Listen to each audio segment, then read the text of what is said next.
Swayam Prabha. Digital India. Educated India.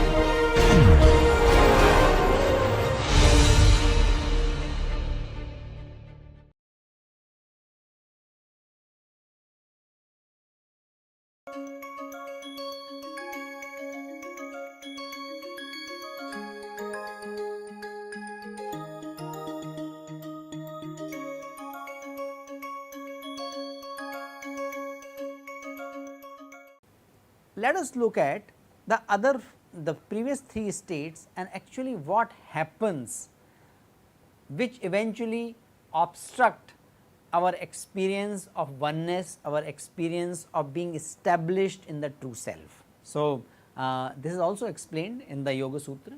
It talks about pancha vratyas, vratyayah panchatayah klishta aklishta. There are vrittis, means tendencies, modifications of mind stuff.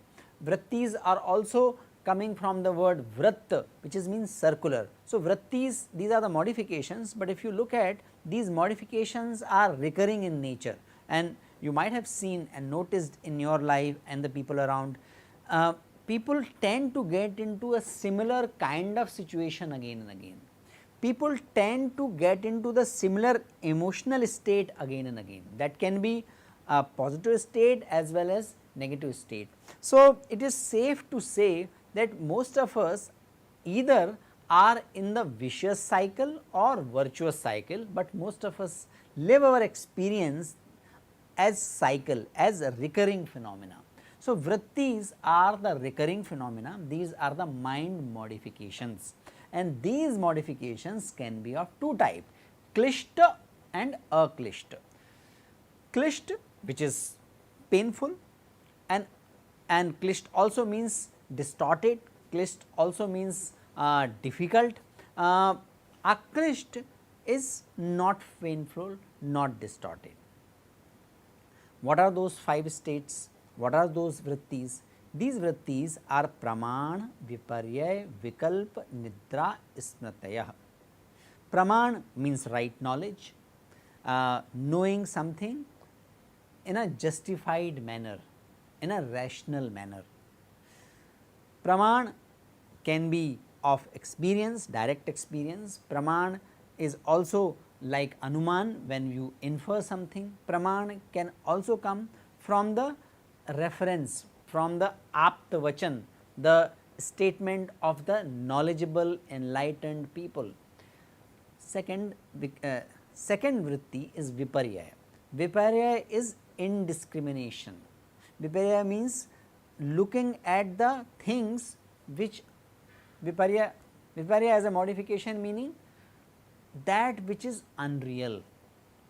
Vikalp is verbal misconceptions, multiple ways of experience.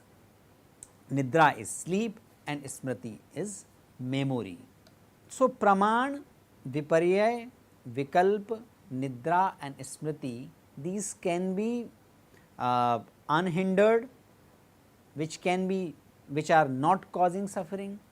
These can also be klisht or hindered, and they can cause suffering. So, praman, that is right knowledge, in the aklisht form becomes the basis of the evidence based thinking, but in the klisht form also praman can happen. This klisht praman is reflected when a person is only focusing on one direction of the phenomena. So, in the organization behavior literature or in the social science literature, we talk about critical theory, we talk about postmodernist theory, positivist theories and interpretive theories. All theories are based on different epistemological tools. That means, all of these theories, or basically the approaches, say that a phenomena, the same phenomena can be understood, can be studied in the different way. So, a positivist way means looking at the objective parameter, objective measurement of any phenomena. Critical theory looks at the possibility of looking the power difference in any situation Critical theorists are interested to look at the power difference amongst the actors in that social situation. Interpretivists are mostly concerned about understanding the worldview of the people because of which they are behaving or not behaving in certain way. All four, or there can be multiple approaches, all are important, all are useful. But in order to understand life, in order to understand say issue about policy implementation, just an example, we need to take help of all four approaches or multiple approaches, so that we can understand thing in a holistic way, and we can take care of the multiple partners, and we can connect with the multiple partners in the process who are involved in that social situation. But if critical theorists only become so adamant that they will only look at the power distance or power difference, a positivist only look at the measurement and objective manifestations, an objective assessment of a situation. Interpretivist, if they become so adamant, they only concerned about the worldview and do not take care of the power difference or do not take care of the objective measurements, we cannot solve the problem of life. So, when Praman becomes clished, it becomes clished when it is used in a very unidirectional way. Why clished pravrittis occur? The pravrittis can become clished because of vyadhi, sanshay, pramad, alasya. Vyadhi means disease. Disease can be bodily disease, somatic disease or psychological situation. Sanshay, doubt, when we are too much doubtful about others, about self, about everything, then our vrittis get clished. Pramad means when we are too much into the indulgence, when we indulge more than what is right in the sensuous pleasure or in our ego trips, that is called pramad. And alasya, alasya means laziness. Laziness is not only of body, laziness also happens to be of our mind. Inactivity at the level of body is alasya, but inactivity means non-willingness, not investing enough effort to examine things and applying our mental strength, that also is alasya. So, because of the vyadhi, sanshay, pramad and alasya, vrittis become clished, vrittis become hindered and eventually they cause suffering. Viparya is the another form of modification. Viparya means when we are not able to distinguish real and unreal. That real and unreal, or when we consider unreal as real, that is modification, and that is not always clished. That can be aclished as well, that can be actually non-suffering if when employed consciously. So, what happens when we go and watch movie? What happens when we play video game? We get entertained in the virtual reality. We do not ask the question that how in the film of Avatar creatures can come up like this. We get absorbed into it, we allow ourselves to get absorbed into it, and we start enjoying the creativity which is reflected through those viparya, through those non-real things. So, that causes entertainment, that gives joy. But when this goes far beyond and become dysfunctional, it becomes clished vritti. And when it becomes clished, and why it becomes clished? Because of 5 reasons. First one is avidya. Avidya is misidentification of self. Asmita, too much identified with one aspect of identity, one aspect of life. Rag, attachment. Dvesh, aversion. Abhinivesh, too much attachment to our name and identity in the society. So, we are going to discuss these viparyas in the next slide, But so this is one example of klishta and aklishta vritti. Third modification is imagination. Vikalp. Vikalp means what else is possible, what else. So, for any situation we can ask a question, what else, how else it can be. So, you can see that that is the source of creativity. It is the creativity of human mind which has resulted into so many instruments, so many means of conveniences, so many different types of engagements. That is all result of creativity, because some people said that how else we can travel other than horse caravan, and that is why that is how the motor cars were invented. It is someone's imagined that why we can't talk to people as if we are sitting close by.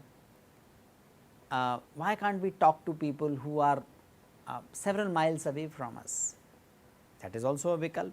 At one point of time this must be a vikalp, but it resulted into the invention of telephone. Then somebody would have had another vikalp asking or saying that why we need to have a static telephone, why can't we roam around having telephone in our pocket, and that is how the mobile telephony must have originated. So, these were all imagination at one point of time, but those are useful imagination. Some people imagine that can't we fly, and then the aeroplane were invented. So, a positive form or aklisht form of vikalp is reflected in creativity and innovation.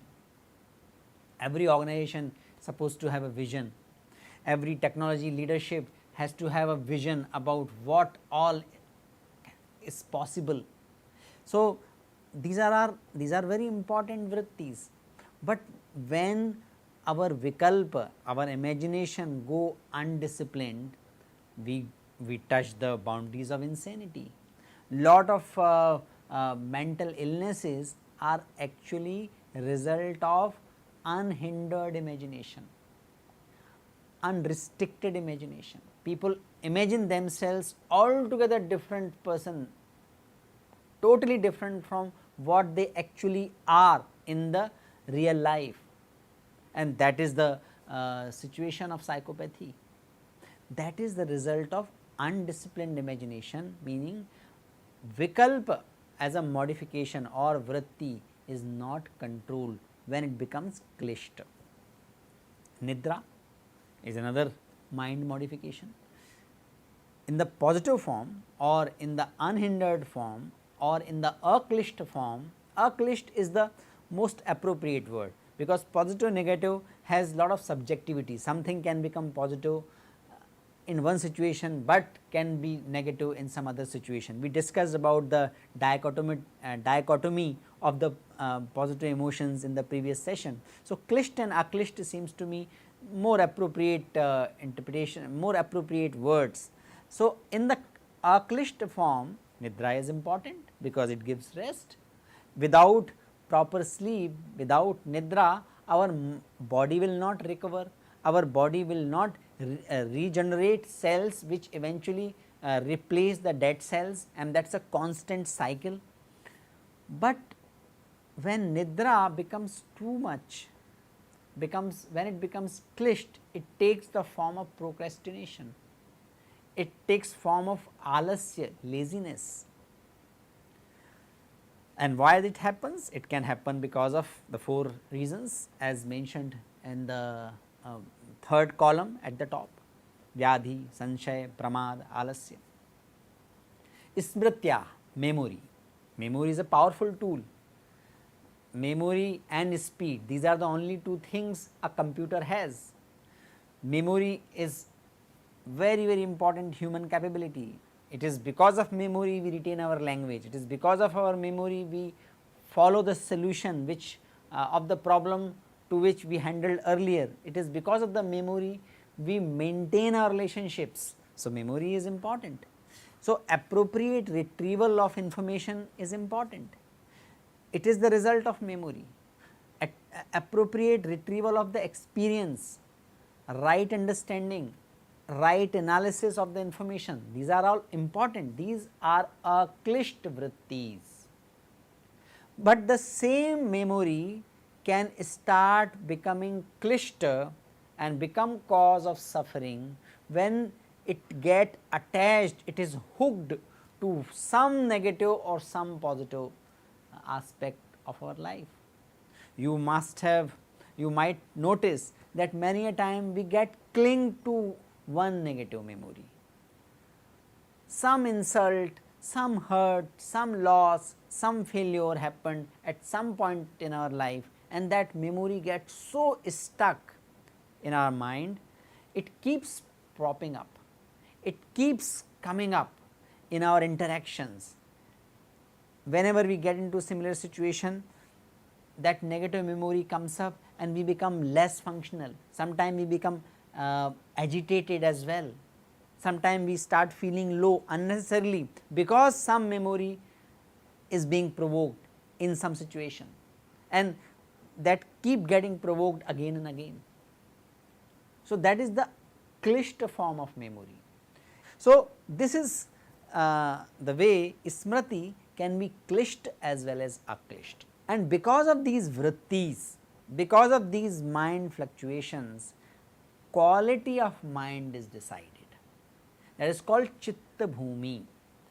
Vedavyas in his interpretation of Patanjali Yoga Sutra talks about 4 type of chitta bhumi. What is that? Kshipta, vikshipta, ekagra and niruddha. Kshipta is a turbulent mind, lot of fluctuation, indiscriminate fluctuations.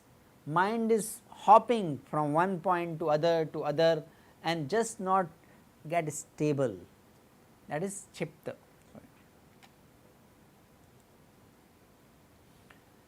Second, less turbulent state but still fluctuating state is vikshipta, when we do not have the control.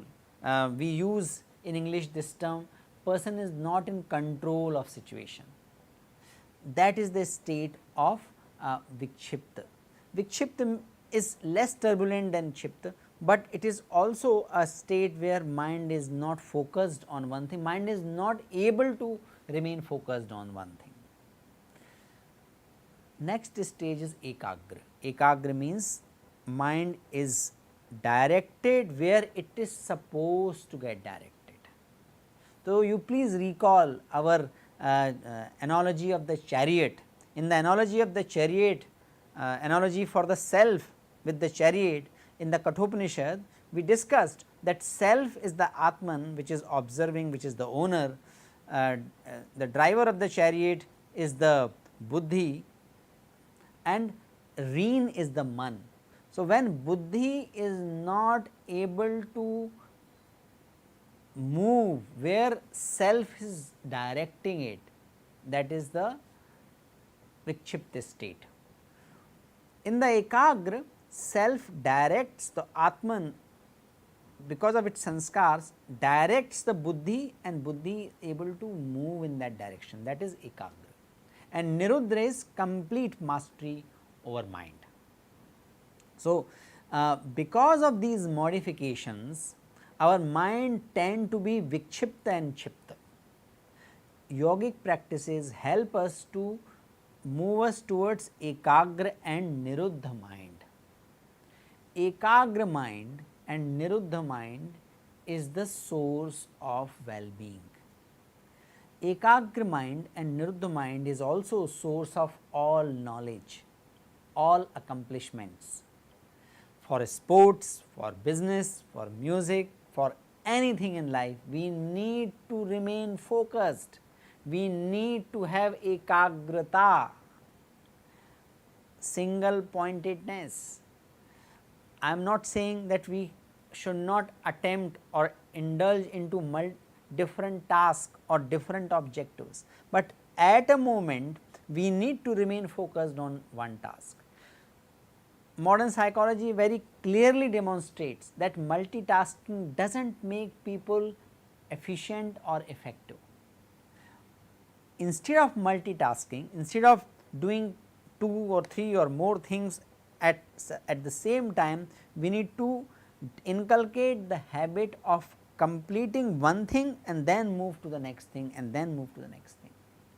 So, multitasking is found to be associated with the lack of effectiveness, not more effectiveness in any role. That is ekagrata. It is pointing out the importance of ekagrata. Yoga help us to remain ekagra. In our research, we have found that even the 6 weeks practice of yoga 4 times a week make people to get into less of multitasking. That makes them more stress free and that makes them more alert, it makes them less tired and it makes them more effective. Journal of Management has published this study, Doing with More, that is the title, and Ravi Kudeshia and Christopher are the 2 co-authors with me in this work. So, ekagra is important quality of a mind which is capable of doing something or achieving something. Niruddha is the ultimate state, means that is the superordinate goal, the ultimate objective of yoga practice.